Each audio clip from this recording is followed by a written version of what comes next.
안녕하세요. 오랜만에 돌아왔습니다. 오늘은 올해 칸 영화제 황금종려상 수상작이죠. 션 베이커 감독의 아노라라는 영화를 소개해 드리도록 하겠습니다. 션 베이커 감독은 고레다이로까지 감독과 함께 리얼리즘 미학을 보여주는 가장 중요한 감독이기 때문에 아카이빙의 가치가 있다고 판단이 되어서 이렇게 영상을 만들게 되었습니다. 줄거리는 다음과 같습니다. 뉴욕에서 스트리퍼로 일하는 아노라는 자신의 바를 찾은 러시아 재벌 2세 이반을 만나게 되고 두 사람은 서로에게 충동적인 끌림을 느끼고 아주 빠른 속도로 결혼까지 하게 됩니다. 여기까지만 보면 낮은 계급의 여주인공이 왕자를 통해서 신분 상승을 꿈꾸는 동화 같은 신데렐라의 서사를 보여줍니다. 화끈한 장면과 빠른 이야기 전개로 아트 시네마의 편견을 깨는 재미를 관객들에게 안겨다 줍니다. 하지만 아노라의 행복도 잠시 이반의 부모님이 아들의 결혼 사실을 알게 되어서 하수인 3인방을 그녀에게 보내어 혼인 무효 소송을 진행하고자 합니다. 그래서 하수인 3인방이 이반의 집에 찾아가게 되고 한 집에 모인 5명의 사람은 한바탕 대환장 소동극을 벌이게 되고 그 와중에 이반은 아노라를 버리고 도망칩니다.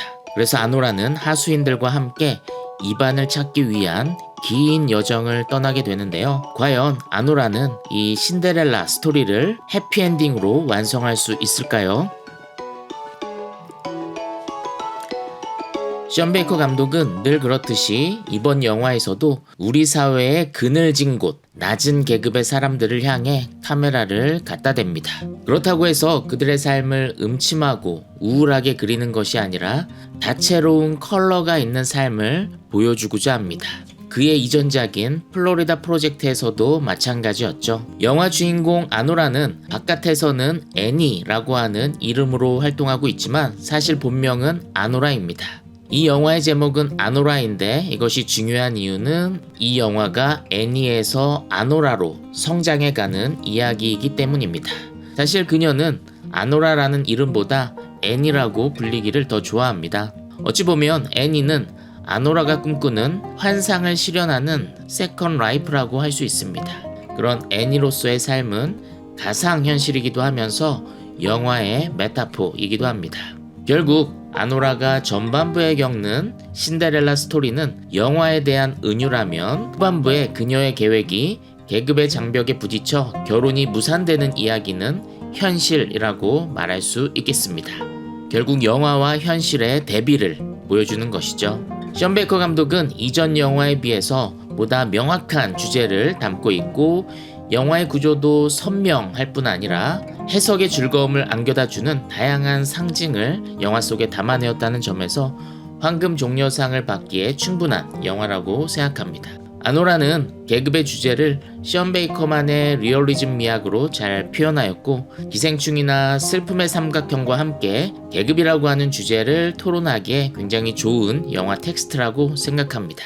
영화는 크게 3개의 시퀀스로 나누어 볼 수 있는데 첫 번째는 아노라가 재벌 2세를 만나 결혼까지 하게 되는 신데렐라 스토리, 그리고 두 번째 시퀀스는 하수인들이 찾아와서 한바탕 소동극을 벌이는 시퀀스, 그리고 마지막은 아노라와 하수인이 함께 이반을 찾아 떠나는 긴 여정의 스토리이죠. 이 중에 특히 가운데 시퀀스는 낮은 계급의 사람들끼리 격렬하게 싸우고 욕망이 부딪힌다는 점에서 봉준호 감독의 기생충에서 반지하 가족과 지하실 가족이 싸우는 장면과 비슷한 맥락으로 해석하게 됩니다. 게다가 감독은 이 시퀀스를 시간을 압축하지 않고 거의 리얼타임으로 그림으로써 아노라의 입장을 관객들이 함께 체험하게 만듭니다. 이 영화를 볼 때 가장 강렬하게 남는 인상은 계급적으로 낮은 지위에 있으면서도 삶에서 주눅들지 않고 늘 당차고 주도적인 삶의 면모를 보여주는 아노라의 태도입니다.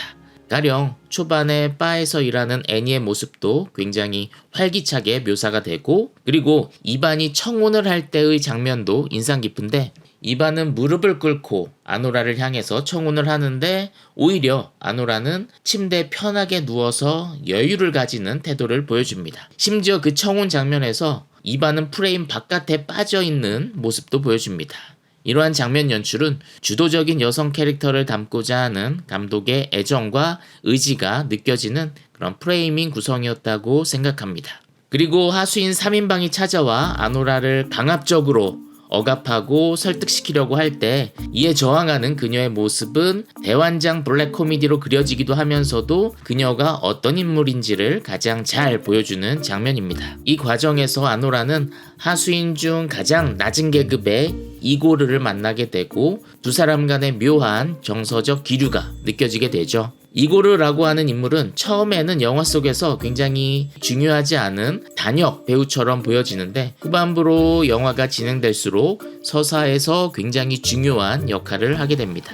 이반의 존재는 이야기가 진행될수록 점점 흐릿해지는 반면 이고르라고 하는 캐릭터는 점점 서사의 전면에 나서게 되는 것이죠. 결국 아노라라고 하는 주인공을 중심으로 두 남성 캐릭터를 대비시킴으로써 계급의 주제를 더 선명하게 드러내는 것이죠. 영화를 보다 보면 이고르가 마치 아노라의 그림자처럼 한 발 뒤에서 서 있는 모습을 영화는 자주 보여줍니다. 마치 밀양에서 전도연을 늘 한 발 뒤에서 지켜주는 송강호의 존재와 굉장히 비슷한 위치에 이고르를 위치시킨다고 말할 수 있을 것 같습니다. 이 영화에서 유일하게 아노라의 편이 되어주는 존재는 결국 이고르라고 할 수 있겠습니다. 무엇보다 그는 애니가 아닌 아노라라고 하는 그녀의 본연의 모습을 사랑해주는 유일한 존재이기도 하죠.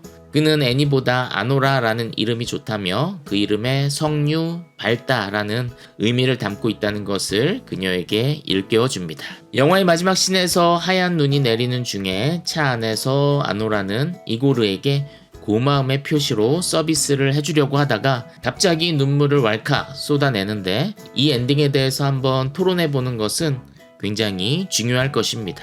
왜냐하면 감독이 이 엔딩을 그리고자 할 때 명확한 의도를 가지고 있기도 하면서도 또 관객에 따라서 다르게 해석할 수 있는 그런 여지가 많은 장면이기 때문이죠. 제 생각을 말씀드리면 아노라가 이 엔딩에서 보여주는 눈물의 의미는 계급 상승의 꿈이 추락한 것에 대한 어떤 서러움이기도 하면서 동시에 가상현실의 존재인 애니가 아닌 아노라를 진심으로 아껴주는 존재에 대한 고마움, 이러한 다양한 감정들이 섞여서 나오는 눈물이라고 생각이 듭니다. 이 영화의 창작 방식에 있어서도 주목할 만하게 느껴지는데 션 베이커 감독은 각본과 연출뿐 아니라 편집까지 직접 한다는 점에서 그렇습니다. 사실 작가주의 영화라고 하면 시나리오를 분명 섬세하게 쓰기는 하지만 촬영 현장에서 즉흥적으로 이루어지는 것을 굉장히 중요하게 여기죠. 그러다 보니까 편집이 끝날 때 비로소 시나리오가 완성된다고 할 수 있을 것입니다. 영화는 이미지의 예술이다 보니까 숏의 길이를 어느 정도로 하고 어떤 방식으로 배열하느냐에 따라서 관객에게 전달되는 정서와 주제가 달라지기 마련인데 감독이 직접 편집을 함으로써 자신의 영화적 비전을 완성할 수 있게 됩니다. 아무래도 감독이 직접 현장에서 촬영했던 장면을 편집하다 보니까 과감하게 잘라내지 못하고 리듬이 좀 늘어지는 것 같은 단점이 있기도 하면서 또 반대로 감독의 개인성과 영화적 비전이 분명하게 드러나는 장점도 영화에서 엿볼 수가 있었습니다. 가령 이 영화 아노라에서 아주 많은 씬에서 그 씬을 마무리할 때 평범한 노동자의 모습을 보여주는 것으로 씬을 마무리 짓는 것을 수없이 볼 수 있는데 이런 부분이 바로 션 베이커 감독의 영화 비전을 잘 보여주는 장면이라고 생각이 들고 감독이 직접 편집을 했기 때문에 가능한 일이라고 생각이 듭니다. 고레에다 히로카즈 감독이나 홍상수 감독의 영화에서 자주 볼 수 있는 어떤 사실주의 미학의 데드컷과 유사한 형태라고 볼 수 있는데 이 안에 오히려 영화의 핵심이 담겨 있다고까지 말할 수 있을 것입니다. 불필요하게 숏의 길이를 길게 늘렸지만 오히려 그것 때문에 관객으로 하여금 다양한 성찰을 불러일으키게 되는 것이죠. 그래서 이 영화는 표면적으로 볼 때에는 화려하고 눈요깃거리가 가득한 멜로드라마로 오해할 수 있지만 곱씹어 볼수록 생각거리가 많은 굉장히 두터운 영화 텍스트라는 것을 깨닫게 됩니다.